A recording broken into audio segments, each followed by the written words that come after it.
ಆರಂಭ ಆಗಿ ಇನ್ನೂ ಒಂದು ವಾರ ಮುಗೀತು ಅನ್ಕೋತೀನಿ. ಸೊ ವಾರದ ಕತೆ ಕಿಚನ್ ಜೊತೆ ಮುಗಿದೋಯ್ತು. ಸೊ ಈ 2ನೇ ವಾರಕ್ಕೆ ಒಂದು ಕಡೆ ತಲೆನೋವು ಆಗ್ಬಿಟ್ಟಿದೆ ಬಿಗ್ ಬಾಸ್ಗೆ. ಏನಪ್ಪ ಕತೆ, ಒಂದು ಕಡೆ ಹವಾಮಾಲಿನ್ಯ ಇಲಾಖೆ ವಿಚಾರಕ್ಕೆ ಸಂಬಂಧಪಟ್ಟ ಹಾಗೆ ನೋಟಿಸ್ ಮೇಲೆ ನೋಟಿಸ್ ಬರ್ತಾ ಇದೆ. ಏನೋ ಈ ಬಿಗ್ ಬಾಸ್ ಸೀಸನ್ 12 ಎಲ್ಲಿ ಸೆಂಟ್ರಲ್ಲೇ ನಿಂತ್ಕೊಂಡ್ಬಿಡುತ್ತಾ, ಒಂದು ಕಡೆ ಈ ರೀತಿ ಆದಂಥ ಪ್ರಶ್ನೆ ಸಹಜವಾಗಿ ಕಾಡ್ತಾ ಇರುವಂಥದ್ದು. ಒಂದು ಕಡೆ ಆಫ್ ಆಗಿಬಿಡುತ್ತಾ, ಒಂದು ಕಡೆ ಬಂದ್ ಮಾಡಿಬಿಡ್ತಾರಾ, ಬ್ಯಾನ್ ಮಾಡಿಬಿಡ್ತಾರಾ ಅನ್ನುವಂಥ ಪ್ರಶ್ನೆ. ಯಾಕೆ ಬ್ಯಾನ್ ಮಾಡ್ತಾರೆ, ಏನು ಕತೆ, ಯಾಕೆ ಈ ರೀತಿ ಆದಂಥ ಮಾತುಗಳು ಕೇಳಿ ಬರ್ತಾ ಇದೆ, ಅದೆಲ್ಲವೂ ಕೂಡ ಒಂದಿಷ್ಟು ಬ್ರೇಕಿಂಗ್ ಇದೆ, ಅದನ್ನು ಕೂಡ ಒಂದಿಷ್ಟು ಗಮನಿಸ್ತಾ ಹೋಗೋಣ.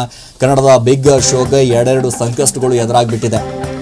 ಒಂದು ಕಡೆ ವಾಯು ಮಾಲಿನ್ಯ ನಿಯಂತ್ರಣ ಮಂಡಳಿ ನೋಟಿಸ್ ಅನ್ನು ಕೊಟ್ಟಿದೆ, ಮತ್ತೊಂದು ಕಡೆ ಪೊಲೀಸ್ ಅನುಮತಿಯನ್ನು ಕೂಡ ಪಡ್ಕೊಂಡಿದೆ. ಈ ಹಿಂದೆ ವಿದ್ಯುತ್ ಸಂಪರ್ಕ ಕಡಿತಕ್ಕೆ ನೋಟಿಸ್ ಅನ್ನು ಜಾರಿ ಮಾಡಲಾಗಿತ್ತು. ಅನಧಿಕೃತ ಅಂತ ವಿದ್ಯುತ್ ಸಂಪರ್ಕ ಕಡಿತಕ್ಕೆ ಸೂಚನೆಯನ್ನು ಕೂಡ ಕೊಟ್ಟಿದೆ. ಬಿಎಂಆರ್ಡಿಎ ಎಸ್ಟಿಎಫ್ ತಂಡದಿಂದ ಎಇಇಗೆ ಸೂಚನೆಯನ್ನ ನೀಡಲಾಗಿತ್ತು. ಬಿಗ್ ಬಾಸ್ಗೆ ಈಗ ಹೊಸ ಸಂಕಷ್ಟ ಆರಂಭ ಆಗಿದೆ.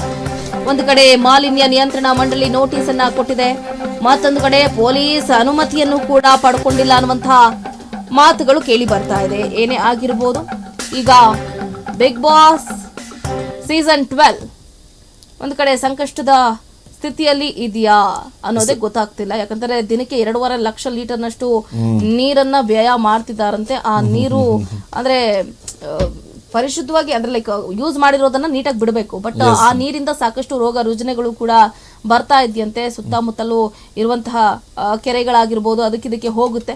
ಸೊ ಅಲ್ಲಿ ಜನಜಾನುವಾರುಗಳು ನೀರನ್ನ ಕುಡಿಯೋದ್ರಿಂದ ಸಾಕಷ್ಟು ತೊಂದರೆ ಆಗ್ತಾ ಇದೆ ಅನ್ನುವಂತಹ ಒಂದು ಕಂಪ್ಲೇಂಟ್ ಕೂಡ ಬಂದಿದೆ. ಸೊ ಇದಕ್ಕೆ ಏನು ಉತ್ತರವನ್ನ ಕೊಡ್ತಾರೋ ಏನೋ ಗೊತ್ತಿಲ್ಲ ಬಿಗ್ ಬಾಸ್ ನವರು. ಆಕ್ಚುಲಿ ಕಲರ್ಸ್ ಕನ್ನಡದವರು ಯಾವ ರೀತಿಯಾಗಿ ನಿರ್ಧಾರವನ್ನ ತೆಗೆದುಕೊಳ್ತಾರೋ ಅಥವಾ ನಡೆಸ್ತಾ ಇರುವಂತಹ ಸಿಬ್ಬಂದಿಗಳು ಯಾವ ರೀತಿಯಾಗಿ ರಿಯಾಕ್ಟ್ ಮಾಡ್ತಾರೋ ಗೊತ್ತಿಲ್ಲ. ಬಟ್ ನೋಡಿ, ಬಿಗ್ ಬಾಸ್ ಈಗ ಕ್ಲೋಸ್ ಆಗ್ಬಿಡುತ್ತೆ, ಬಂದ್ ಆಗ್ಬಿಡುತ್ತೆ, ಇನ್ನು ಸೀಸನ್ ಇಷ್ಟಿಗೆ ಮುಗಿದೋಗ್ಬಿಡುತ್ತೆ, 2ನೇ ವಾರಕ್ಕೆ ಕಂಪ್ಲೀಟ್ ಆಗಿ ಹೋಗ್ಬಿಡುತ್ತೆ ಅನ್ನುವಂಥ ಪ್ರಶ್ನೆ ಸಹಜವಾಗಿ ಮೂಡ್ತಾ ಇರುವಂಥದ್ದು.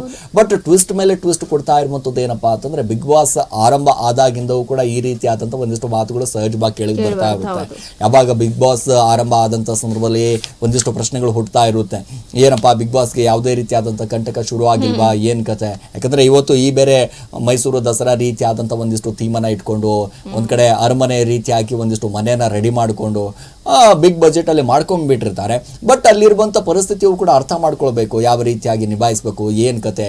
ಆ ವಾಯು ಮಾಲಿನ್ಯ ವಿಚಾರಕ್ಕೆ ಸಂಬಂಧಪಟ್ಟ ಹಾಗೆ ಆಗಿರ್ಬೋದು, ಇನ್ನು ಮತ್ತೊಂದು ಕಡೆ ವಿದ್ಯುತ್ ಕಡಿತ ವಿಚಾರಕ್ಕೆ ಸಂಬಂಧಪಟ್ಟ ಹಾಗೆಯೂ ಕೂಡ ಒಂದ್ ಕಡೆ ನೋಟಿಸ್ ಅನ್ನ ಕೊಟ್ಟಿದ್ದಾರೆ. ಯಾಕಂದ್ರೆ ಇಡೀ ಲೈಟ್ಗಳು ತುಂಬಿದಾವ್ರಿ ಮನೆಯಲ್ಲಿ, ಇಡೀ ಲೈಟ್ಗಳಿದಾವೆ. ಒಂದ್ ಕಡೆ ವಿದ್ಯುತ್ ವಿಚಾರಕ್ಕೆ ಸಂಬಂಧಪಟ್ಟ ಹಾಗೆ ಸಾಕಷ್ಟು ಹೋಗ್ತಾ ಇದೆ ಅನ್ನುವಂತ ರೀತಿಯಾಗಿ ಕೂಡ ಯೂಸ್ ಮಾಡ್ತಾ ಇದ್ದಾರೆ. ಸೊ ಹಿಂಗ್ ಮಾಡೋದು ಏನ್ ಕತೆ ಅನ್ನೋದ್ರ ಬಗ್ಗೆ ಕೂಡ ನೋಡೋಣ ಮುಂದಿನ ದಿನದಲ್ಲಿ ಯಾವ ರೀತಿ ಆದಂತಹ ಒಂದಿಷ್ಟು ಅಪ್ಡೇಟ್ ಬರುತ್ತೆ. ಬಿಗ್ ಬಾಸ್ ವಿಚಾರಕ್ಕೆ ಸಂಬಂಧಪಟ್ಟ ಹಾಗೆ ಅಲ್ಲಿರುವಂತಹ ಸಿಬ್ಬಂದಿಗಳು ಯಾವ ರೀತಿಯಾದಂತಹ ರಿಯಾಕ್ಟ್ ಮಾಡ್ತಾರೆ, ಅದೆಲ್ಲವೂ ಕೂಡ ಗಮನಿಸ್ತಾ ಹೋಗೋಣ.